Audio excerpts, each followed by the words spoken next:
Dans le prochain épisode de Plus belle la vie.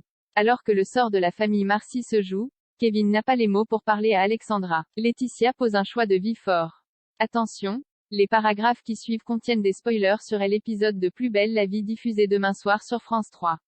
Roland lègue son bar à Frémont. Les Marcy se réveillent avec la gueule de bois, ravis de la soirée qu'ils ont passée ensemble. Lola montre à ses frères le selfie qu'ils ont pris quelques heures avant la mort de Roland, qu'elle a fait encadrer. Kylian accroche le cadre au bar du Mistral.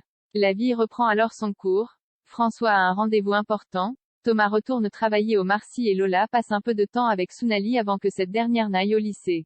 Kylian se retrouve donc seul à gérer le bar du Mistral. En cuisine, alors qu'il est en larmes, il reçoit la visite de Betty. Elle estime que c'est son rôle de venir le réconforter car il était là pour elle quand ça n'allait pas. D'abord réticent, le jeune homme se laisse prendre dans les bras et craque complètement. Plus tard, François prévient Thomas et Kylian qu'ils ont été contactés par un avocat américain qui demande à les voir en visio pour leur faire des révélations sur Roland. Avant de le voir, Thomas leur fait promettre de ne s'engueuler sous aucun prétexte. Au cours du rendez-vous, les Marcy apprennent que Roland est allé aux États-Unis pour contourner la loi française qui interdit de déshériter ses enfants. Selon son testament, le bar du Mistral revient désormais à Charles Frémont. Pendant ce temps, Pavel s'introduit dans la chambre de Luna et Bastien. Il exige que son ex-compagne soit à sa disposition 24 heures sur 24. En l'occurrence, il la réquisitionne pour faire le ménage dans sa chambre. Bastien intervient lorsque Pavel se montre menaçant, voire violent envers Luna. Une fois Pavel parti, Luna promet à Bastien qu'il n'a pas à s'inquiéter et qu'elle va simplement faire le ménage comme il l'a demandé.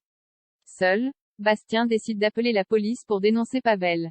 Laetitia rompt avec Valentin alors que Laetitia stresse à l'idée de retourner à Skoto. Valentin lui fait part de son nouveau projet. Il compte s'installer définitivement à Dubaï et souhaite qu'elle vienne avec lui. Dès qu'il aura monté sa boîte, il n'aura plus besoin d'être constamment sur place. À eux les voyages à travers le monde. En arrivant au lycée, Laetitia croise Nisma qui s'avoue ravie de son retour. Confiante, Laetitia reprend donc sa place de professeur. À la fin du cours, elle apprend que Sounali a du mal avec la prise de notes. Elle lui donne donc un cours particulier pour l'aider. Sounali la remercie. Laetitia retrouve ensuite Valentin. Elle lui annonce qu'elle préfère rester au Mistral. Elle adore son nouveau métier qui lui donne la sensation d'être utile. Elle est reconnaissante envers ce que Valentin lui a apporté, mais elle estime que sa relation avec lui touche à sa fin. Kevin rejette Alexandra quand Kevin arrive au commissariat. Alexandra lui fait remarquer qu'il était absent depuis 2 jours. Le jeune homme affirme qu'il avait des RTT à poser. Alexandra lui propose d'aller boire un café pour discuter, mais il refuse. Il se porte immédiatement volontaire lorsqu'Ariane a besoin de quelqu'un pour remettre de l'ordre dans les archives. Après quoi, Alexandra se rend compte que Kevin est parti sans la prévenir alors qu'ils devaient aller en mission ensemble. Elle sort du commissariat et parvient à le rattraper. Elle exprime son regret de ne pas lui avoir dit plus tôt qu'elle était trans. Elle le pousse à lui dire le fond de sa pensée.